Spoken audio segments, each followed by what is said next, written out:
Have you ever heard about NSA's prison surveillance program? No, what's that? This is basically a program that allows the government to collect data from certain platforms such as Google or Facebook to access information for individuals in order to prevent crimes and ensure safety. While some think that this is a good idea to ensure safety, others think that it's a violation of privacy. So what do you guys think? Should government have this kind of power? Okay, before jumping into consequences, let's ask a foundational question. What kind of society do we want to live in? Okay, surveillance may protect us from harm, but it will also undermine trust and encourage fear. The question that we need to ask ourselves, do you want to cultivate a society where people act out of integrity because they value ethical behavior or because they act out of fear of being watched? Exactly. From a duties perspective, it's not just about the outcomes, but it's about the rules behind the actions. If you make surveillance a universal law, you'll be treating people as tools. And that's why you'll be losing privacy, which is a basic human right.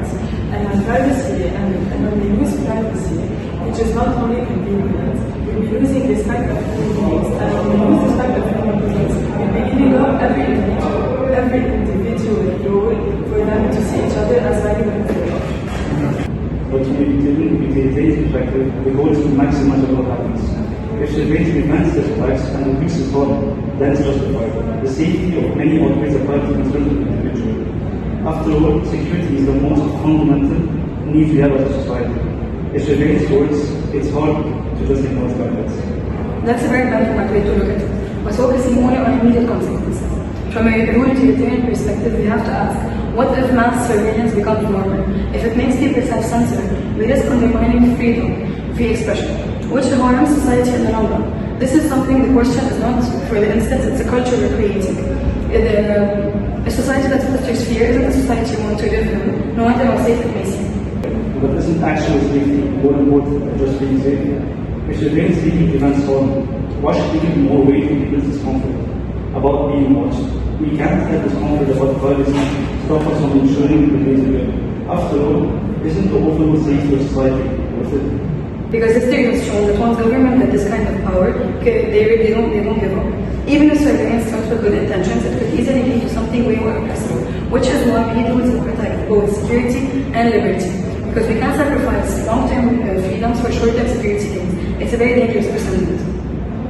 What you're saying has a point. Rules are important. I think that whether this issue is ethical or not, from a common sense perspective, justice, equality, and fairness are the principal guidelines that we should assess when tackling this topic. So if this surveillance does help us achieve those three, I think we should implement it. Now, in this case, let's think about how some communities are faced harm more than other communities, such as high-crime neighborhoods, marginalized groups, or even people who cannot afford private security. So that means if surveillance would help us to protect people who are prone to harm, then it will help us achieve fairness, and it would be a more just system than a society where only people who can afford private security will use it. I see your point, but this would assume that surveillance is applied fairly historically and possibly.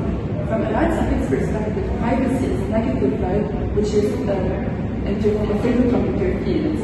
Even if it prevents crimes, does it justify violating the rights of millions?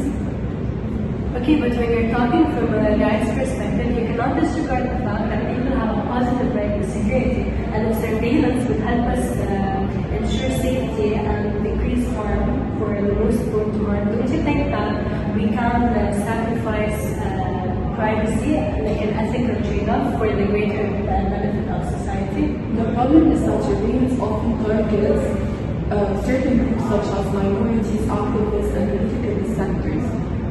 What happens when these rules of security become tools of oppression? The security should never come at the safety and the civil rights of others. But right and wrong, according to you, aren't about reasons, but it's about the connection available for everyone.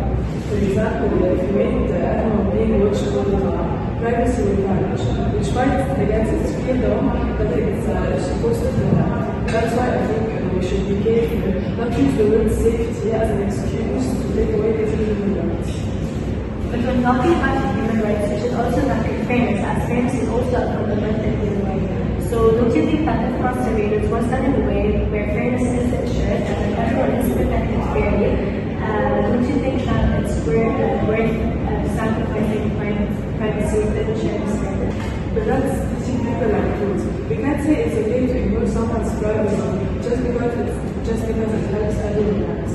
People are important, and when you say that they're important, I think that you have to respect them. And if you start making exceptions for privacy, then it will be easier to not respect and to ignore the other rights. And it's very dangerous. But when they set some level of surveillance, like cameras in public places, airport security screenings, these things save lives. Why do the line at into surveillance if it can prevent people? One extent these measures, we've already shown that we're willing to give up some privacy for the sake of security in other areas. So why not here? Because through constant surveillance is different from targeted measures. Public cameras are used for specific purposes. People can avoid certain locations, but with surveillance, especially on the internet, means that they're constantly being watched. They can develop a feel of freedom, which can undermine their ability to act and think independently. And that's why we need balance. Too much surveillance may breed paranoia, but too little may leave people unprotected and vulnerable. So the virtuous paths lie in between them. In fact, we need to find the right balance between promoting safety and respecting people's dignity. And also, we need to be thoughtful about our approach to make sure that both security and freedom are protected and one doesn't overwhelm the other. So you're saying we should have some surveillance, not to the point where it destroys freedom? I agree. I think it's about having a balance and not swinging between the extremes. A well-regulated and good system for everyone helps everyone feel way safer. Exactly. Privacy and security aren't enemies, they can coexist. But we need to have the wisdom to navigate these issues thoughtfully. That doesn't mean that we need to eliminate privacy, but we need to make sure that we use the tools of surveillance and cautiously and know how to use them. I agree with that. This is definitely important. And if we can manage to ensure fairness, and that means that no one is left unprotected, no one is being freely unwatched, then this can be better. Also, we need to. I agree with that. This is definitely important.